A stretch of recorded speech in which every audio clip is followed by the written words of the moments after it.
Hi guys, Everyday Knife Guy here, and today I want to take a look at not a knife but a multi-tool. This is the Schrade Tough tool.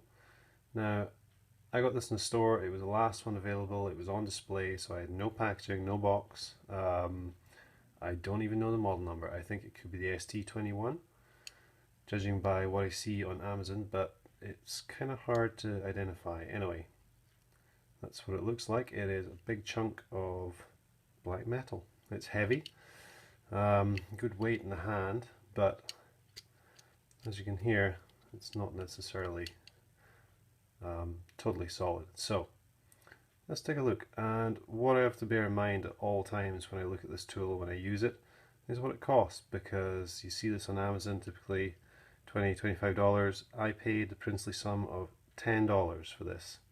And in weight of metal alone, that's probably pretty good value. So my thinking was when I bought it, if it is just a backup for dire emergencies or spare tool to go in the truck or the house or whatever, so be it. But I'm actually quite impressed with it.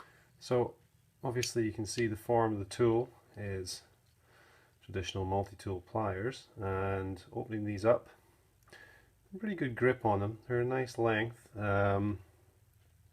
You know, pretty much feels like a full-size set of pliers. I have these are sort of medium size, just general needle nose, and as you can see, it's pretty comparable. So certainly good feel in the hand, plenty big enough to actually use for most tasks. There's not much point in having a multi-tool that has the function but simply not the form to get the job done. I find that's sometimes an issue with the smaller ones, so I do like that about it. You can see one of the things that concerned me was kind of the length of the handles here, and they're all cut away, as you can see, for all these other tools. So my thinking was there must be some flex and some give there because they're not a solid handle. So when you squeeze on it pretty hard, you can actually see there is quite a bit of flex and compression in the handles. So I don't really know how hard you'd want to really crank on these without danger of, you know, causing some damage to the pivot up here. But having said that, as you can probably see there, I did have a stubborn nut and bolt situation that I used these on recently, and they worked pretty well. I was able to get a really good grip and basically get a nut off that was stuck, and a couple of other small tools I had just weren't cutting it, so this did the job. In terms of the build, so let's close it back up again. The only thing that I noticed as soon as I got it was there's a bit of play in one of the handles. And it's kind of hard to tell which one it really is, because it's one of these tools where you got to squeeze it up really tight to keep the pliers closed and then keep the whole thing compact in its shape. But if I move that slightly there, you can see the handle starts to slacken off pretty easily, and you get that kind of clacking noise in here. And even when it's fully compressed, there's a little bit of play in, I think, this side here, which just gives you a bit of a rattle. And you can maybe see on the ends there is a bit of play between them. But again, it costs $10, so what do you want, really? It's really not too bad in terms of overall build. So the pliers, as we said, are pretty straightforward. There is a little wire cutter there right in the crux of them there, the larger grip point, and then of course not quite a needle nose but quite a fine point on there to get into smaller spaces. So pretty decent. Close these up again and look at the tools in here. Now, I'm not a great guy for nail nick tools, and I do find some of these a little difficult to get out, but let's see how we get on. Let's open ones on this side first. If I can get in there. And let's select that one. Now, one good thing about this tool is there's two sets here, obviously, and each set has two locking tools in it. So in the center here we have, where is it? This one? This little tool here, I guess, looks almost like a little sort of pruning knife. It is kind of sharp on there, not particularly, so I'm not really sure what you would use that for, but perhaps cleaning cuticles of your nails, something like that. But that is actually the locking bar for two tools on this side. So if I close that up, you might be able to see that that sticks up there with a little ridge, and you actually press down on that to unlock the tools at the other end. So First of all, up here we have quite a large file. Quite like this. It's actually it's rough on three sides, two sides and along the base here, so it's a pretty useful shape, and it has that slight kink in it at the end. So you could see that actually being pretty useful. And it's on the outside of the handle, so if you had it like that and you were bearing down it, you could really, get some work done with that, I'd say. So then we have, let me see, we have three tools left. The one on this side is, of course, can opener, and there's a little nick on the end there, so that when you close it up, close that handle that way, you do actually have a little purchase there to get that one out on its own. So the two tools we have left are the two locking tools, and on this side we have crosshead screwdriver, and here is the knife, the only straight edge knife in the whole tool. So let's close up the screwdriver by pressing the unlock bar. There we go, and yeah, so there's the knife, and as you can see, it is locked, and it's a pretty decent lock. It seems pretty sturdy. I wouldn't be bearing down it like a $100 knife, obviously, but it does seem pretty decent. And again, it's fairly near the outside of this handle, so if you're using it like this and you have the tool closed, it's, it feels not great in the hand, but comfortable enough to definitely get some work done if you're slicing or whittling or whatever. Opening it out, you could technically use it like that, I guess. Maybe not the most comfortable, and of course the weight of this part of the tool just kind of drags your hand down, so I would pretty much always be using that closed, I would say. So I haven't sharpened this or anything else, of course. It's just out of the box a few days ago, and let's just see what we can get done. Not putting too much pressure on that. You can see it's maybe not the best, but it is a pretty narrow blade. Not too heavy duty, and if this was the only thing you had in your bag in a survival situation, yeah, you're probably going to be able to get some wood shavings for a fire or something like that.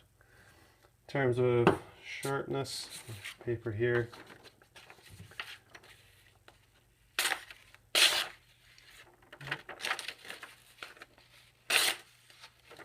just trying to tear it a little bit, get a little cut.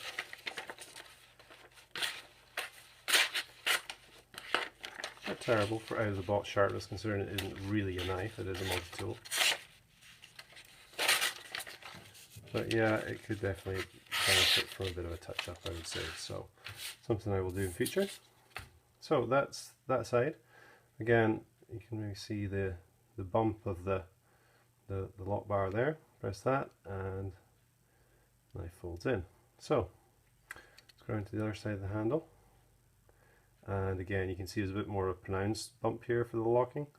And let's see if we can just pull out all the tools again on this side. And I find them quite hard to get hold of, but once you get going, once you get a couple out, you're okay. There we go. So on this side, on the outsides, we have scissors. Now these are really not the best, to be honest. There's no spring in them. So they're pretty ineffective. I mean, I'm not really sure what I would use those for. I tend to have a Swiss Army knife on me anyway, so scissors in there are far superior. Probably what you would use.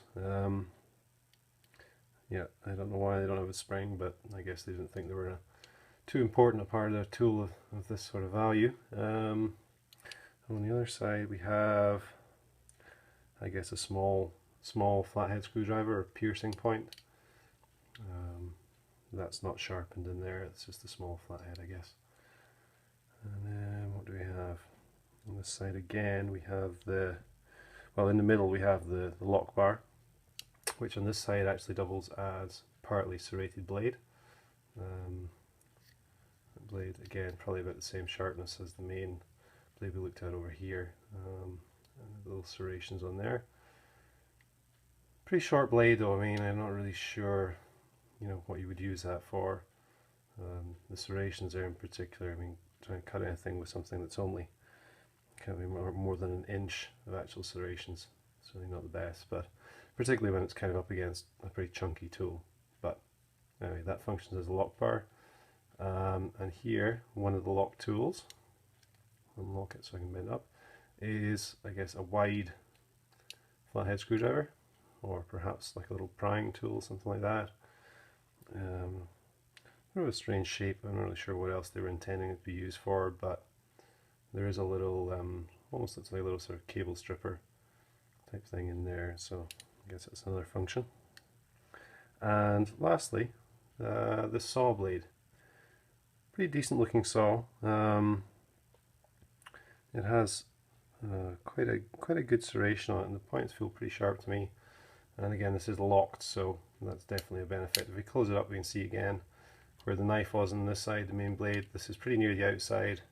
You could definitely get some purchase there.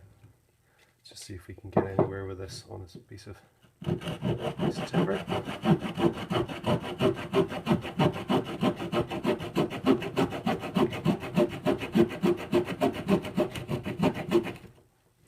So there you go. Pretty quickly going through that, and this is pretty hard pine here, and yeah, that's not too bad at all.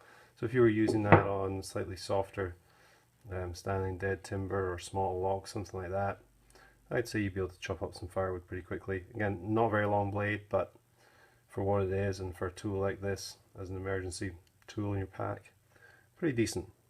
Let's close that up as well. So there you are, that's all the main functions. And overall, I mean, I quite like the design. It's pretty, I guess it's a little bit rudimentary, but yeah, it's quite nice. A lot of people I've seen reviewing these things complained about the handle style with the tools inlaid like that. I don't really have a problem with that. I think that's quite a neat design. It does make for pretty decent handles on the pliers. So yeah, overall, I would have to say $10 well spent. It's a tool I'll definitely give some use to, see how it holds up, and I might even do a recap on where it's at or if there's any issues with it. So there you are, Schrade Tough. Schrade, I think it's the ST1NB Multi-Tool. Thanks for watching.